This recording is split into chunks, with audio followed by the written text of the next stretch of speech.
तेरे नजरों को नजरों से वार करूंगा, तू बचेगी नहीं आज, तेरे जवानी का शिकार करूंगा।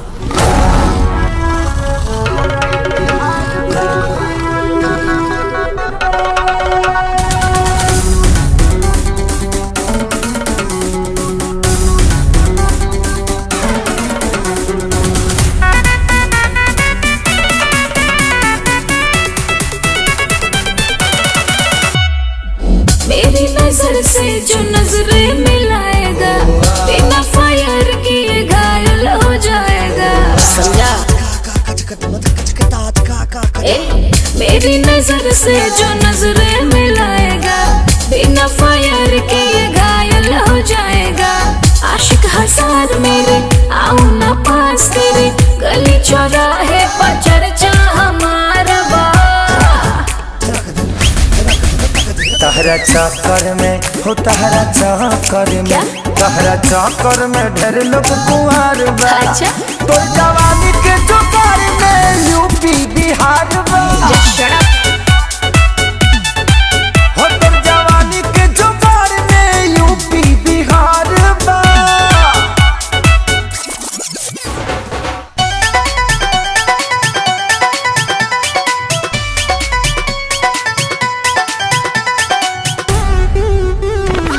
नखरे पे मेरे नालंदा दीवाना, मुश्किल है बाबू मुझको तो पाना। क्या समझे? कुछ करबू न तोहरा के छोड़ब रानी, मधानी मनवा छोहारा के बोरब रानी। बच नहीं पाओगे बात जो बढ़ाओगे, हर सिटी में हमारा सरकार बा।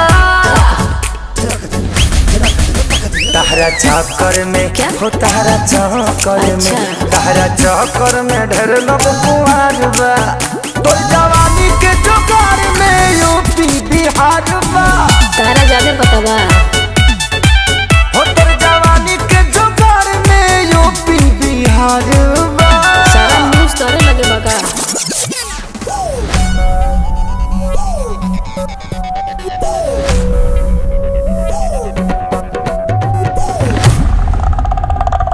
मेरी अदा पे फिदा मत होना, नहीं तो बाद में पड़ेगा बाबू रोना। अच्छा, क्या समझा?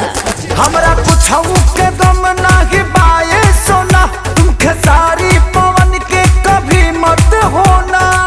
जाओ जी जाओ ना, गुस्सा बढ़ाओ ना, तोहरा से मुहुआ लड़ावल बेकार बा।